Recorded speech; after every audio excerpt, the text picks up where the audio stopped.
Halo, perkenalkan nama saya Agustin Atahiroh Nur Cahyaningsih, NPM 1903050109, kelas 6B PGSD Universitas Muhammadiyah Magelang. Nah, kali ini saya akan membahas tentang pembelajaran berbasis edutainment. Nah, pengertian edutainment menurut Hamruni dalam buku karya M. Fadlilah mengatakan bahwa edutainment terdiri atas dua kata, yaitu education dan entertainment.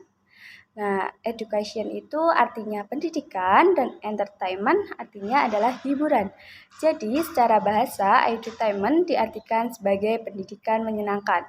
Selanjutnya, Hamruni menyimpulkan bahwa edutainment adalah suatu proses pembelajaran yang didesain dengan memadukan antara muatan pendidikan dan hiburan secara harmonis sehingga aktivitas pembelajaran berlangsung menyenangkan. Nah, Sutrisno dalam buku karyamu Soleh Hamid menjelaskan bahwa edutainment berasal dari kata education dan entertainment. Education berarti pendidikan, sedangkan entertainment berarti hiburan. Jadi, dari segala bahasa, edutainment adalah pendidikan yang menghibur atau menyenangkan. Sementara itu, dari segi terminologi, edutainment adalah suatu proses pembelajaran yang didesain sedemikian rupa sehingga muatan pendidikan dan hiburan bisa dikombinasikan secara harmonis untuk menciptakan pembelajaran yang menyenangkan. Dalam hal ini, pembelajaran yang menyenangkan biasanya dilakukan dengan humor, permainan atau game, bermain peran atau role play, dan demonstrasi. Nah, pembelajaran juga dapat dilakukan dengan cara-cara lain, asalkan siswa dapat menjalani proses pembelajaran dengan senang. Kemudian, menurut New World Encyclopedia, edutainment berasal dari kata educational entertainment atau entertainment education yang berarti suatu hiburan yang didesain untuk mendidik dan menghibur. Pada dasarnya, edutainment berusaha untuk mengajarkan atau memfasilitasi interaksi sosial kepada para siswa dengan memasukkan berbagai pelajaran dalam bentuk hiburan yang sudah akrab di telinga mereka, seperti acara televisi, bermain yang ada di komputer, atau video game, film, musik, website, perangkat multimedia, dan lain sebagainya. Nah, di samping itu, edutainment berupa pendidikan di alam bebas yang mampu menghibur sekaligus belajar tentang kehidupan binatang dan habitatnya. Kemudian, prinsip-prinsip belajar berbasis edutainment. Nah, prinsip dasar edutainment ialah bermula dari adanya asumsi bahwa pembelajaran yang selama ini berlangsung di sekolah maupun masyarakat sudah tidak mencerminkan lagi sebagai bentuk pendidikan. Nah, ada beberapa yang menyebutkan bahwa ada 3 alasan yang melandasi munculnya konsep edutainment, yaitu yang A. Perasaan positif atau senang gembira akan mempercepat pembelajaran, sedangkan pembelajaran negatif seperti sedih, takut, terancam, dan merasa tidak mampu akan memperlambat belajar atau bisa menghentikan sama sekali. Oleh karenanya, konsep edutainment berusaha memadukan antara pendidikan dan hiburan. Hal ini dimaksudkan supaya pembelajaran berlangsung menyenangkan atau menggembirakan. Nah, yang B, jika seseorang mampu menggunakan potensi dan nalar dan emosinya secara jitu, maka akan membuat loncatan prestasi belajar yang tidak terduga sebelumnya. Kemudian yang C, apabila setiap pembelajaran dapat dimotivasi dengan tepat dan diajar dengan cara yang benar, cara yang menghargai gaya belajar dan modalitas mereka, maka mereka semua akan dapat mencapai hasil yang optimal. Kemudian ada teori belajar berbasis edutainment. Nah, teori belajar berbasis edutainment itu adalah suatu bentuk teori yang mengungkapkan dan menjelaskan tentang pembelajaran yang mengasihkan dan menyenangkan. Nah, berikut ini ada 3 teorinya, yaitu teori belajar kooperatif, teori otak triun, dan teori kecerdasan majemuk. Nah, teori belajar kooperatif ini adalah belajar kelompok. Nah, kelompok di sini merupakan rangkaian kegiatan yang dilakukan oleh peserta didik dalam kelompok-kelompok tertentu untuk mencapai tujuan pembelajaran yang telah dirumuskan. Kemudian ada teori otak trium, konsep 3 otak dalam satu kepala atau otak trium yang dicetuskan oleh Paul MacLean. Nah, perkembangan pengetahuan mengenai cara otak saat ini telah berkembang yang sangat pesat. Nah, Paul MacLean ini sendiri telah mengembangkan teori otak triun ke level yang jauh lebih kompleks dan mendalam. Namun, analogi yang kita gunakan di saat ini sangat membantu untuk memberikan pemahaman cara kerja otak dalam hubungannya dengan kesiapan belajar. Kemudian, yang C adalah teori kecerdasan majemuk. Nah, teori kecerdasan majemuk ini adalah teori yang menjelaskan kemajemukan, kecerdasan yang mungkin sekali dimiliki oleh setiap siswa dan orang. Karena tidak menutup kemungkinan bahwa setiap siswa atau orang memiliki multi-talent dan multiple intelligence, meskipun dengan catatan tidak semua memiliki derajat kecerdasan dan talenta yang sama dan beragam. Kemudian ada berbagai teori dan bentuk terapan edutainment.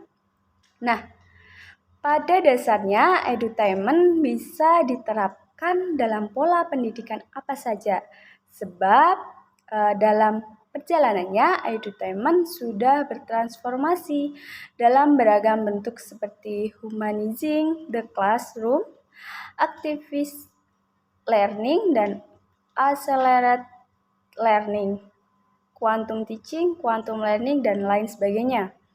Nah, humanizes the classroom, humanizes artinya memanusiakan, sedangkan the classroom berarti ruang kelas. Jadi secara harfiah, humanizing the classroom bermakna memanusiakan ruang kelas. Nah, dalam hal ini yang dimaksudkan memanusiakan ruang kelas adalah pendidik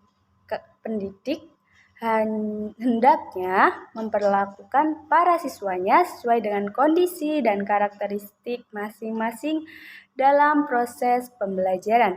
Kemudian, activist learning atau pembelajaran aktif. Nah, pembelajaran aktif merupakan pendekatan pembelajaran yang lebih banyak melibatkan aktivitas siswa dalam mengakses berbagai informasi dan pengetahuan untuk dibahas dan dikaji dalam proses pembelajaran di kelas, sehingga mereka mendapatkan berbagai pengalaman yang dapat meningkatkan pemahaman dan kompetensinya. Kemudian yang C ada the accelerated learning. Nah, accelerated learning adalah pendekatan belajar paling maju yang digunakan pada masa sekarang dan mempunyai banyak manfaat. Nah, ini didasarkan pada penelitian yang mutakhir mengenai otak dan belajar. Di sini dapat digunakan berbagai metode dan media.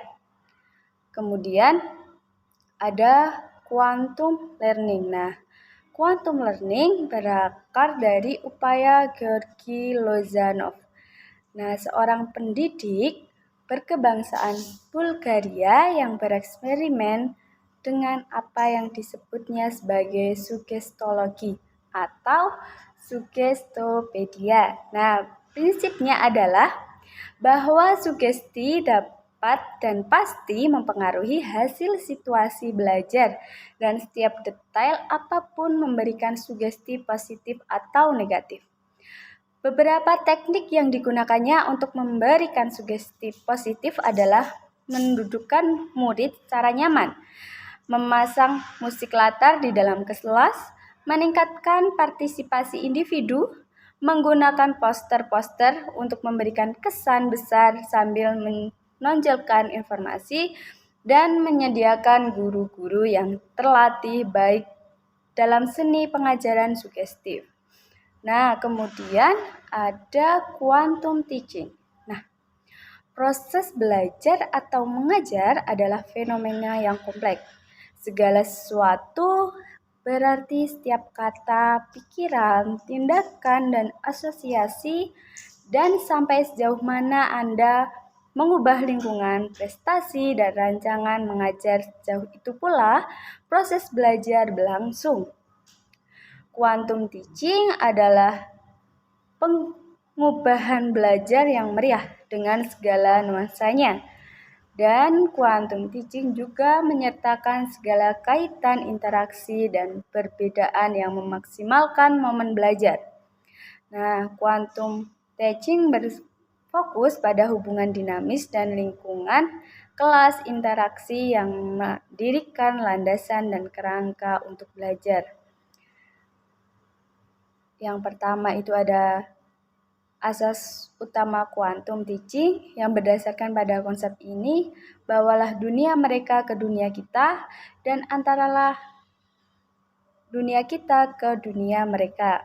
Inilah asas utama, alasan dasar di balik strategi, model, dan keyakinan quantum teaching. Yang kedua adalah prinsip-prinsip quantum teaching. Quantum teaching juga memiliki 5 prinsip atau kebenaran tetap. Serupa dengan asas utama, bawalah dia mereka ke dunia kita, antarkan dunia kita ke dunia mereka. Prinsip-prinsip ini mempengaruhi seluruh aspek quantum teaching.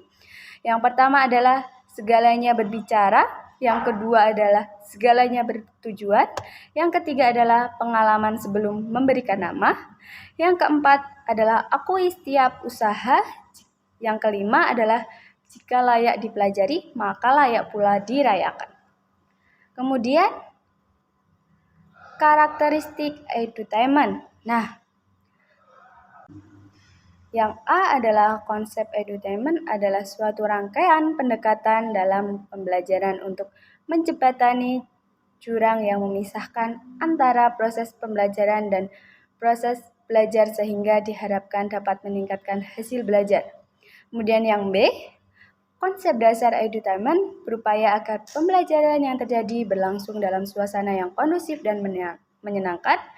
Yang C adalah konsep edutainment menawarkan suatu sistem pembelajaran yang dirancang dengan satu jalinan yang efisien, meliputi dari anak didik, guru, proses pembelajaran, dan lingkungan pembelajaran. Nah, dan yang D adalah dalam konsep edutainment, proses dan aktivitas pembelajaran tidak lagi tampil dalam wajah yang menakutkan, tetapi dalam wujud yang humanis, dan dalam interaksi eduktif ini akan membuat aktivitas belajar yang efektif dan menjadi kunci utama suksesnya sebuah pembelajaran. Nah, sekian dari saya. Wassalamualaikum warahmatullahi wabarakatuh.